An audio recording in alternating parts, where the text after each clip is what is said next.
कल एक बात कही थी,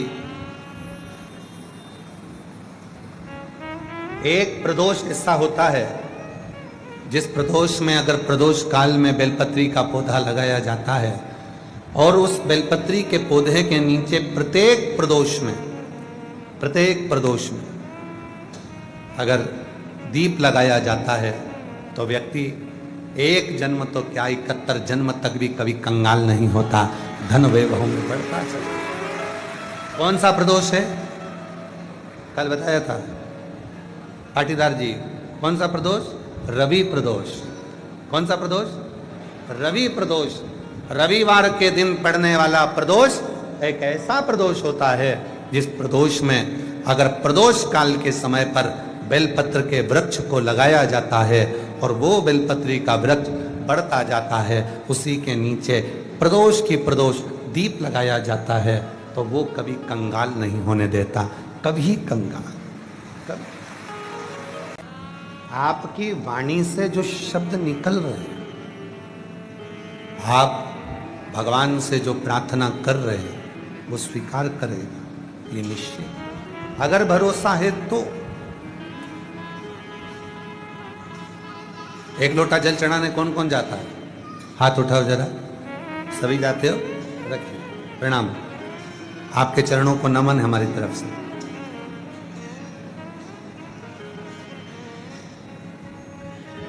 आप जब एक लोटा जल चढ़ाने के लिए जाते हो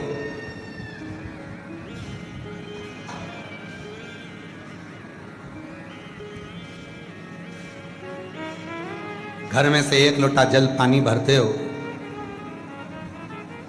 लोटा उठाते हो, लेकर जल भरा, शिवालय तक गए। ढेरों काम घर में पड़े हैं। सुबह का समय भोजन भी बनाना है, बच्चों को स्कूल भी भेजना है,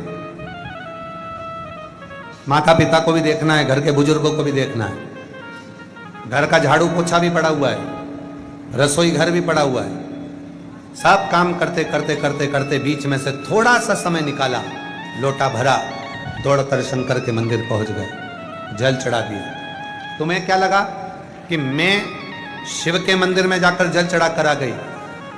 मेरी जीजियों, मेरे जीजाओं, मेरी बेटियों, मेरे बेटाओं, मेरे बुजुर्ग माँ बाप, तुमने तो जल चढ़ाया, पर शंकर भगवान को जल चढ़ाकर तुमने अपना कर्जदार बना दिया। शिव जी को लगा अपने व्यस्त समय में से इसने समय निकाला, मुझको दिया, और जब इसके जीवन में तकलीफ होगी तो मैं कितना भी व्यस्त होऊंगा, समय निकालकर इसका दुख मिटाने जरूर। इसका कष्ट मिटाने के लिए मुझको जाना पड़ेगा, इसकी परेशानी मिटाने के लिए मुझको पहुंचना पड़ेगा, मुझे जाना।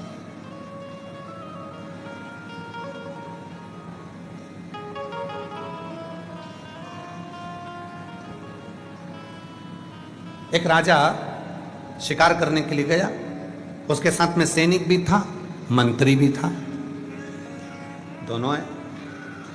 चलते चलते चलते चलते चलते चलते घने जंगल में राजा पहुंच गए। सैनिक कहीं छूट गया, मंत्री भी छूट गया, राजा अकेला जंगल में फंस गया। मन में विचार आया कि मैं तो अकेला फंस गया, अकेला रह गया। अब इस घने जंगल में कौन मेरा साथ देगा, कौन मेरा होगा? घने जंगल में फंसा हुआ मंत्री, सैनिक उसको ढूंढ रहा है, सैनिक भी उसको ढूंढ रहा है, मंत्री भी उसको ढूंढ रहा है, दोनों उसको ढूंढ रहा है।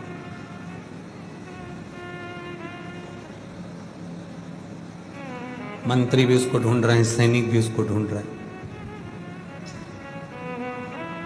एक संत बैठा हुआ था, उसके दोनों नेत्र नहीं,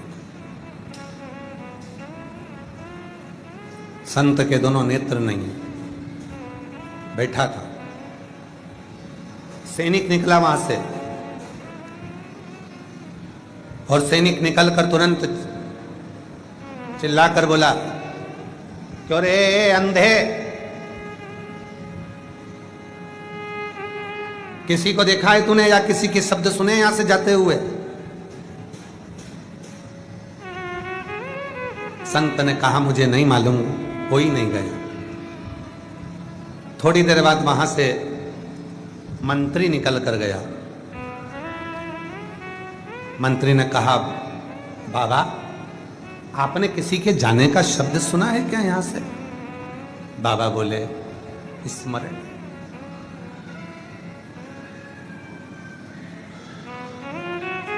दोनों निकल गए। थोड़ी देर बाद वहां से राजा निकला, नीचे बैठा, चरणों में हाथ जोड़कर प्रार्थना करी, बाबा जी मैं नमन करता हूं आपके चरणों को। बाबा जी मैं भटक गया हूं रास्ता, मेरा सैनिक और मेरा मंत्री मेरे साथ में था, कहीं चला गया, मालूम नहीं पड़ रहा। इतने में अंधे बाबा ने कहा तुम्हारा सैनिक और तुम्हारा मंत्री इस ओर गए हैं।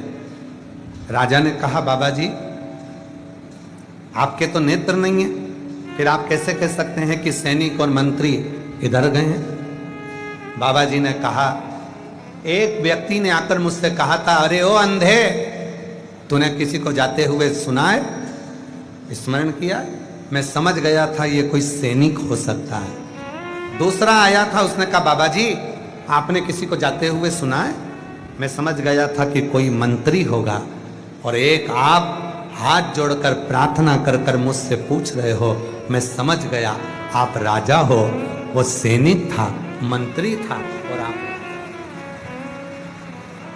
आप राजा। एक प्रार्थना, एक निवेदन,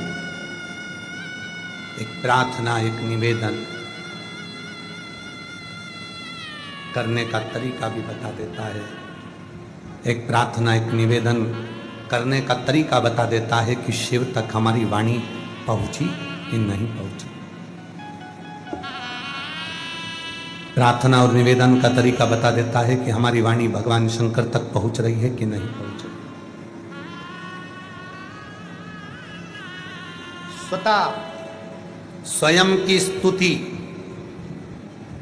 स्वयं के द्वारा करी गई स्तुति भगवान शिव को स्वीकार है, स्वयं के द्वारा। जब षडानंद कार्तिकेय बाबा को रुष्ट होकर कार्तिकेय जी श्रीशैलम के पर्वत पर जाने लगे, वहां पर मां वीणा वादनी मिली और वीणा वादनी ने कहा कि तुम स्तुति करने के लिए आए हो, मैं तुमको स्तुति दे देती हूं, मैं तुम्हें प्रार्थना करना बता देती हूं, मैं तुम्हें स्तुति बता देती हूं। षडानंद कार्तिकेय जी ने कहा वीणा वादनी से, मां अगर मेरे मन के भाव शुद्ध होंगे तो मुझे स्वयं महादेव दर्शन देने के लिए श्रीशैलम के पर्वत पर जरूर आएंगे। भाव शुद्ध होंगे। संसार के कई लोग ऐसे हैं जो दिन भर स्तुतियां गाते हैं, दिन भर प्रार्थना करते हैं, तो भी भगवान कभी उनके लिए करुणा नहीं करते हैं, दर्शन नहीं देते। और संसार के कई लोग ऐसे हैं जो कोई स्तुति नहीं जानते, कोई श्लोक नहीं जानते, कोई मंत्र नहीं जानते, कोई साधना नहीं जानते। कई लोग ऐसे हैं, आप भी ऐसे ही हैं, हम भी ऐसे ही हैं। हमें ना तो कोई मंत्र आता है, ना हमें कोई साधना आती है, ना हमें कोई तप करना आता है, हमें ना कोई तप, कोई साधना, कोई दिखावा करना नहीं आता। अपनी स्वयं की साधना। आपका विश्वास कहता है, जैसे षडानंद कार्तिकेय का विश्वास कहता है, जहां बैठूंगी, जहां बैठकर कथा सुनूंगी, जहां बैठकर कथा सुनूंगा और जिस भाव से सुनूंगी, ये भूमि कंकर शंकर की है। एक बारीक सा भी कंकर मेरे शरीर को लगेगा और जब मैं दिल से श्री शिवाय नमस्तुभ्यम 5 बार कहने के बाद अपने मन की कामना करूंगी तो वो कंकर शंकर सुनेगा और मेरी कामना पूर्ण कर देगा। ये विश्वास आपके भीतर,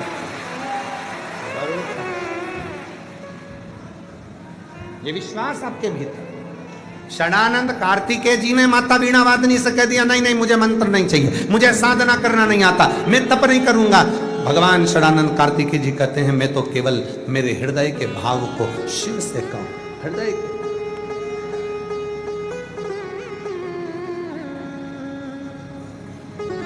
मैं अपने हृदय के भाव को भगवान शिव से कहूं। मंदिर जाओ ना मेरी जीजियों,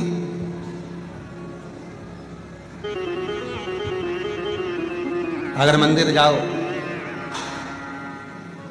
कई लोग कहते हैं कि वो हनुमान जी के मंदिर में बैठे हैं और चिल्ला चिल्ला कर हनुमान चालीसा का पाठ कर रहे हैं। राम जी के मंदिर में बैठे हैं, चिल्ला चिल्ला कर राम रक्षा स्तोत्र का पाठ कर रहे हैं।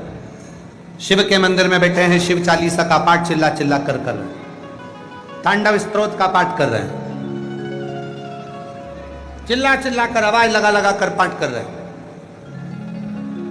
करो, हम मना नहीं करेंगे, खूब अच्छे से करो, पर एक स्तुति अपने दिल की भी होना चाहिए कि भगवान शंकर को मैं अपने मन से, हनुमान जी को मैं अपने मन से, राम जी को मैं अपने मन से क्या कहूं जिससे मेरे राघव जी, मेरे हनुमान जी, मेरे शंकर जी प्रसन्न होकर दर्शन दे दें। वो स्तुति मेरे दिल से निकलना चाहिए, दिल से।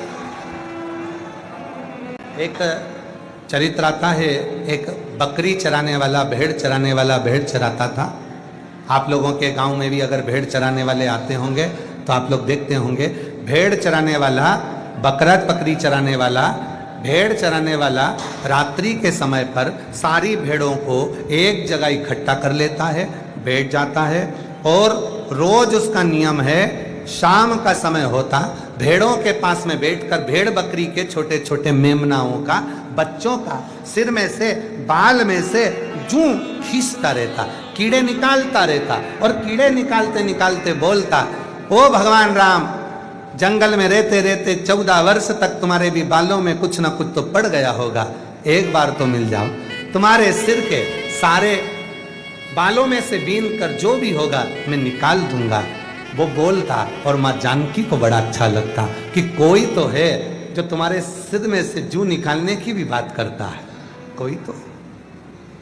एक दिन एक संत निकल कर जा रहे थे, संत ने सुना, गुस्सा आ गया, संत ने उसको वो बोलने से मना कर दिया, उसने बोलना बंद कर दिया। जैसे ही बोलना बंद करा, अब तो माता सीता उदास रहने लगी। 4 दिन हो गए, सीता जी से राम जी ने पूछा तो इतनी उदास क्यों है? सीता जी कहीं वो भेड़ चराने वाला रोज शाम को बोलता था कि राम जी वन में रहते रहते तुम्हारे मस्तक में जू पड़ गई होगी, मैं निकाल देता हूँ। ये सुनकर मैं बड़ी प्रसन्न होती थी। राम जी ने हनुमान जी को भेजा, हनुमान जी ने जाकर संत को जाकर एक गदा का प्रहार कर कर कहा, जाओ उस भक्त से जाकर कहो कि वो जैसी स्तुति गाता था वो वैसी ही स्तुति गाए, उसे एक ना एक दिन परमात्मा का दर्शन जरूर होगा। संत पहुंचे, चरण पकड़ लिए उस भेड़ चराने वाले के, संत ने चरण पकड़ लिए भेड़ चराने वाले के। इतने सालों से मैं भगवान का तप कर रहा था, आज तक भगवान नहीं मिला, बस एक तू ऐसा है कि तुझे मैं बोल कर गया स्तुति बंद करने का, और वो हनुमान जी ने मुझे दर्शन दे दिए तेरे चक्कर में, आज मैं कृतार्थ हो गया। ये करुणा नहीं तो क्या? तू जैसी स्तुति करता था वैसी स्तुति कर, जैसी प्रार्थना करता था वैसी प्रार्थना कर, जैसा बोलता था वैसा।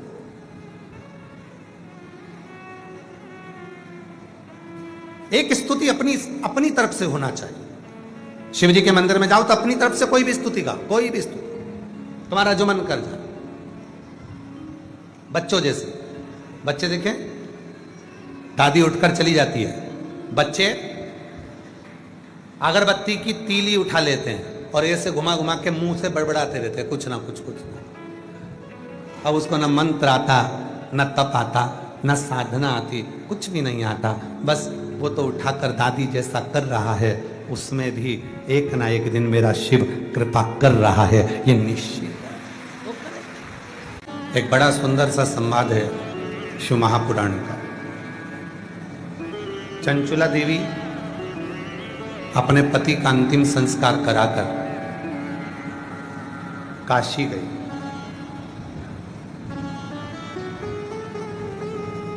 चंचुला देवी ने यह सुन रखा था, चंचुला देवी के मन में यह भाव आ गया था कि मैं बेधव्य हूं, पति चले, आंखों में नीर भरी थी, जल रो रही थी, पति पर।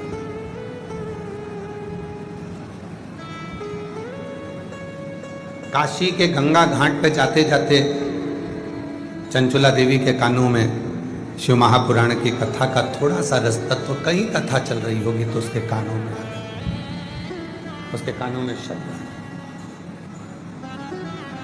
कुछ शब्द चंचुला देवी के कानों में शिव महापुराण के आ गए, कुछ शब्द।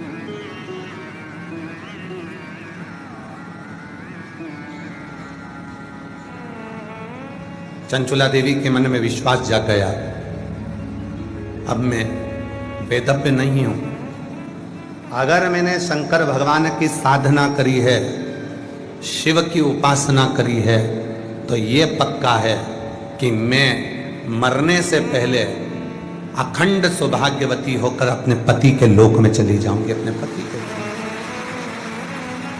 विश्वास, भरोसा, दृढ़ता उसके अंतर्गत आ गया, विश्वास जागृत हो गया उसका।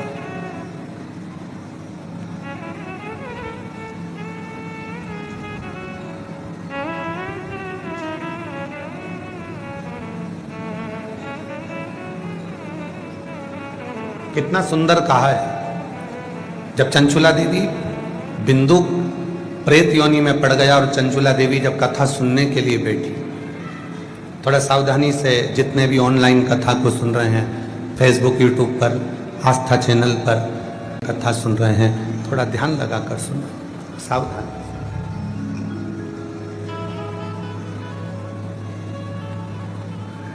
चंचुला देवी पति प्रेत योनि में पड़ा हुआ है और चंचुला देवी तुमरुका जी के मुख से कथा सुनने के लिए बैठी, हाथ जोड़े उसने, नमन किया। तुमरुका जी ने मन में विचार करा कि चंचुला देवी के मुख से कोई शब्द नहीं निकल रहा, मौन है, चुप है। क्या बात है चंचुला, तुम कुछ पूछ नहीं रही हो, तुम कुछ बोल नहीं रही हो, क्या हुआ? चंचुला देवी बस हाथ जोड़कर नेत्र बंद कर कर मौन होकर बैठ गई।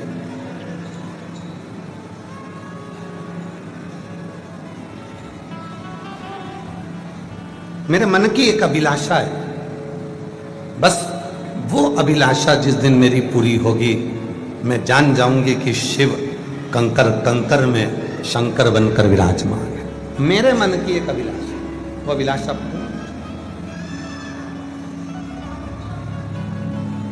तुमरुका जी ने, भगवान देवाधिदेव महादेव जब शिव महापुराण के यजमान बनकर बैठे,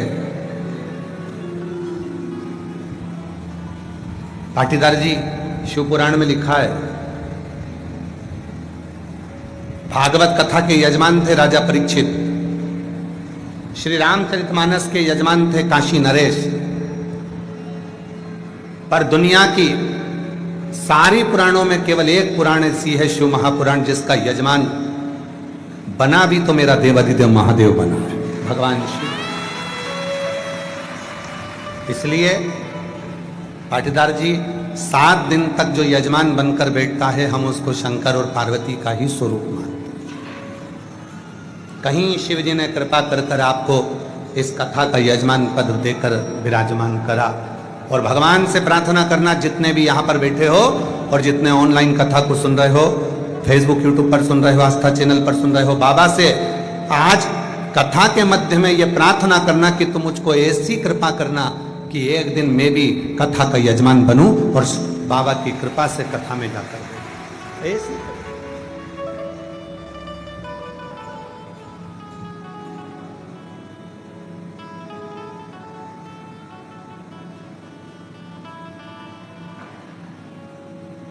और तेरी कृपा का क्या ये भरोसा, कब किस पर हो जाए जरा सी हम पर कर दो, जरा सी हम पर कर दो। तेरी कृपा का क्या है भरोसा, कब किस पर हो जाए जरा सी हम पर कर दो, जरा सी हम पर कर दो। जिस पर भी हो गई तेरी कृपा करुणा, भवे पारुआ, भवे पारुआ। पाप पापी हो चाहे जितना, उसका भी बाबा उद्धार हुआ, उद्धार हुआ। गिद्ध गणिका जैसे तेरे मन को भाई जरा सी हम पर कर दो, जरा सी हम पर कर दो। तेरी कृपा का क्या है भरोसा, कब किस पर हो जाए, जरा सी हम पर कर दो, जरा सी हम पर कर दो। चंचुला देवी के मन में एक भाव था। तुमरुका जी ने हाथ जोड़कर ईसर गोरा बनकर आए हुए भगवान शिव और पार्वती जी से पूछा, प्रार्थना करी। चंचुला के मन में चल क्या रहा? शिव जी मुस्कुराकर बोले, चंचुला जो मांग रही है वो दुनिया की किसी स्त्री ने आज तक नहीं मांगा। क्या मांग रही है? शिव जी बोले, बड़ा मुश्किल है देना।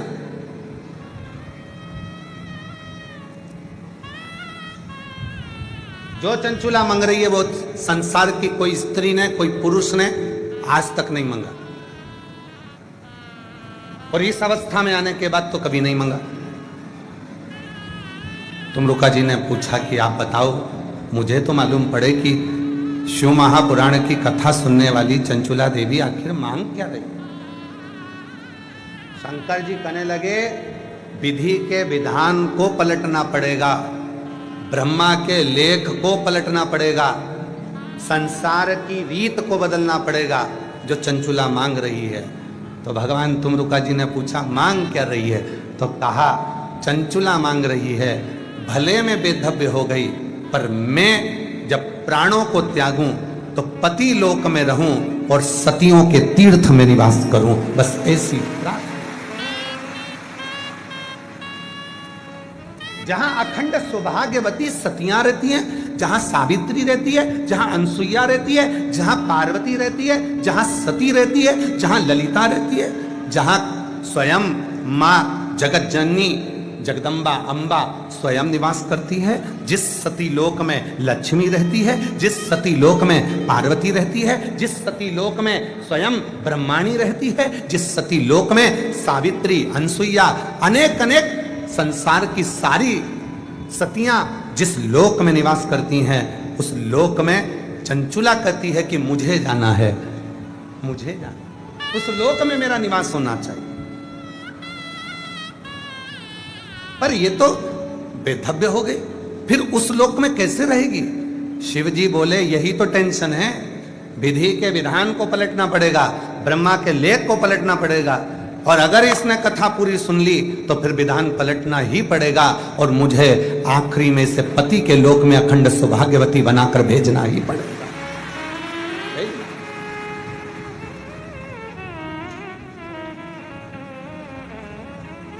पूरी दुनिया में, पूरे संसार में, पूरे ब्रह्मांड में केवल और केवल एक शिव महापुराण की कथा ही एक ऐसी है कि कुंवारी कन्या सुने, सौभाग्यवती नारी सुने, चाहे वैधव्य नारी सुने, चाहे बच्चा सुने, चाहे बूढ़ा सुने, चाहे गर्भवती नारी सुने, चाहे कोई पलंग पर पड़ा है वो भी सुने, और उसके हृदय में जो कामना होती है वो कामना उसकी पूर्ण जरूर होती है। ये शिव महापुराण का प्रताप है। जो कामना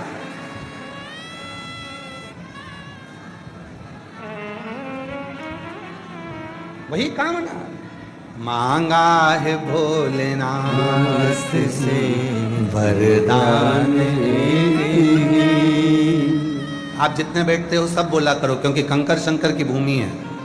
आप जो बोलोगे बाबा आपको वैसा ही प्रदान करेंगे। हृदय से बोलो, मांगा है भोलेनाथ से वरदान एक ही, तेरी कृपा बनी रहे जब तक है जिंदगी, तेरी कृपा बनी रहे जब तक है जिंदगी, मांगा है भोलेनाथ से वरदान एक ही, मांगा है भोलेनाथ से वरदान एक ही। हमें और कुछ नहीं चाहिए। जो हमने विचार करा, तुमरुका जी हाथ जोड़कर भगवान ईश्वर और गोरा शिव और पार्वती से बोलते हैं, अब आप बताओ क्या चंचुला देवी को वो मिल जाएगा जो उसने मांगा है? जो भगवान शंकर ने तुमरुका जी से कहा, शिव महापुराण की कथा के प्रारंभ में, महत्तम में, आज इस व्यासपीठ से आप सबको कहूं, शंकर जी ने अपना स्थान छोड़कर खड़े होकर कहा, सुनो तुमरुका जी, केवल चंचुला नहीं, संसार में जन्म लेने वाला मनुष्य अगर दिल से मेरी इस पवित्र कथा को श्रवण करेगा तो जैसे चंचुला ने जो मांगा वैसा उसको दिया, और जिसकी जो कामना होगी उसको वही प्राप्त हो जाएगा। जो मांगा उसे वो मिल गया। जो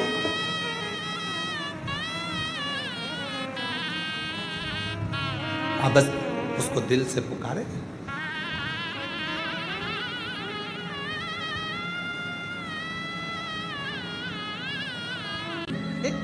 उससे हृदय से जुड़ो। नहीं आता हमें मंत्र, नहीं आती हमको साधना, हम नहीं जानते कि श्लोक क्या होते हैं, साधना क्या हो, तप क्या हो। विश्वास तो है, भरोसा तो है। लोटा भरकर जल चढ़ाने जाओ ना तो एक स्तुति अपने दिल की भी कहो, पापा मैं तुमको अपना बाबा, मैं आपको अपना पिता मानती हूं। मैं मंत्र, श्लोक, साधना, तप नहीं जानती, मैं घर में रहती हूं। मैं जानती हूं कि मेरे घर में हो सकता है कि मेरे को समय भी ना मिले तुमसे मिलने का। बहुत ताने सुनती हूं फिर भी रहती हूं। बहुत लोग कहते हैं मेरा सम्मान नहीं होता तो भी कहते हैं, पर तू है ना मेरा बाबा, तू मुझे संभाल ले। हे शिव, नहीं देखा मैंने दुनिया को पर तुझे देखा है, और ये मेरा भरोसा करता है कि तू मुझे स्वीकार कर ले। स्वीकार कर, तेरे आश्रित, तेरे आश्रित। एक स्तुति अपनी होना चाहिए, अपनी तरफ से। आप श्लोक ना जाने, मंत्र ना जाने, साधना ना जाने, तप ना जाने, कुछ ना जाने, तो भी एक अपनी ओर से कहो, अपनी ओर से। एक पत्र आया है, बड़ा सुंदर है, देखिए।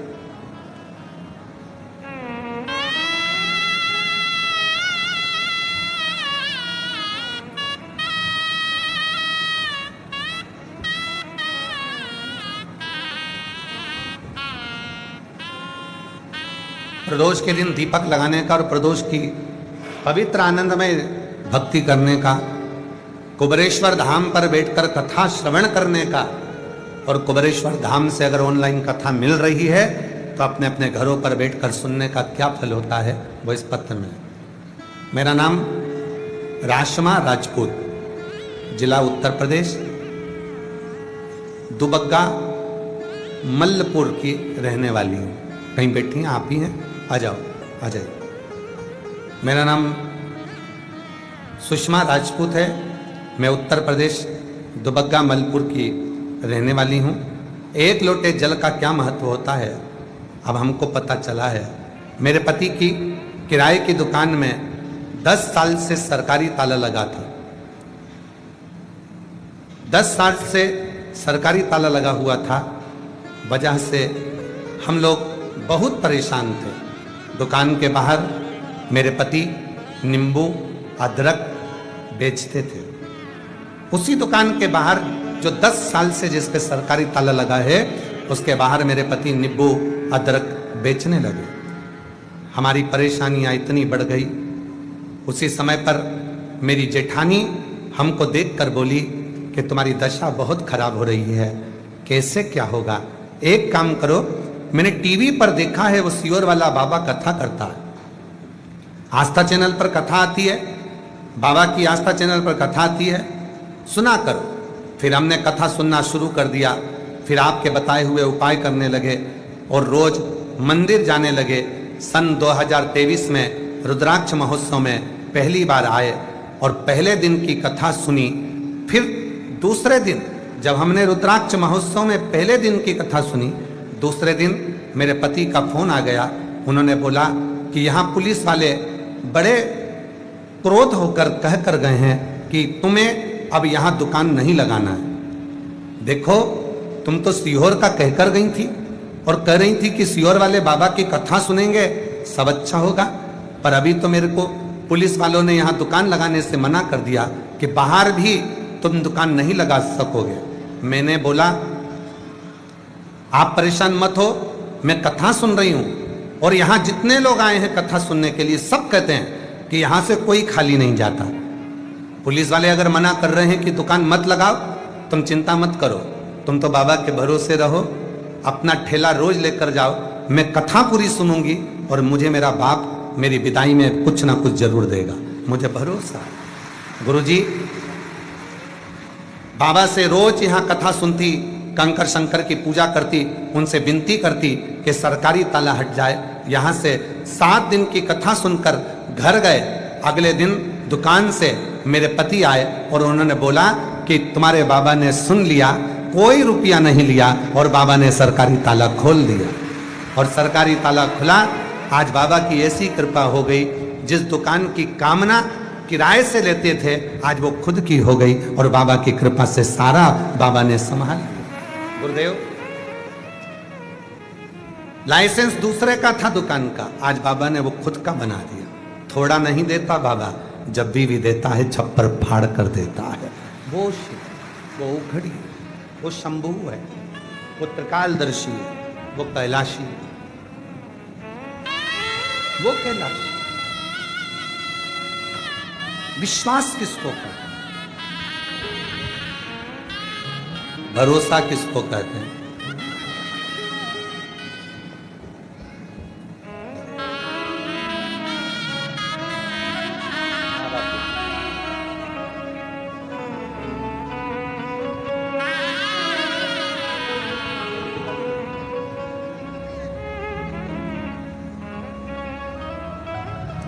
विश्वास किसको कहते हैं?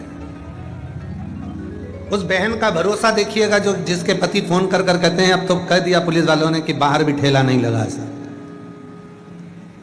और वो कथा सुनकर कहती है कि मुझे भरोसा है मेरा पिता मुझे खाली नहीं भेजे। भरोसा इसी को कहते, विश्वास इसी को कहते। मेरी जीजियों, मेरे जीजाओं, मेरी बेटियों बेटाओं, मेरे बुजुर्ग माँ बाप, चाहे आप ऑनलाइन कथा सुन रहे हो, घर बैठकर सुन रहे हो, टीवी पर सुन रहे हो, मोबाइल पर सुन रहे हो, चाहे जो भक्त यहाँ आए हैं वो सुन रहे हैं, विश्वास रखना, कथा सुनकर जा रहे हो, ये कथा तुम्हें बोनस में मिली है, नहीं तो आए तो केवल बाबा की पूजन करने थे। आए तो तुम बाबा की पूजन करने थे, आए तो तुम रुद्राक्ष लेने थे, आए तो तुम केवल कंकर शंकर की पूजन करने थे, पर कथा मिल गई तो समझ लेना कि कहीं ना कहीं 3 महीने में वापिस मेरा बाबा तुमको यहाँ बुलाने वाला है।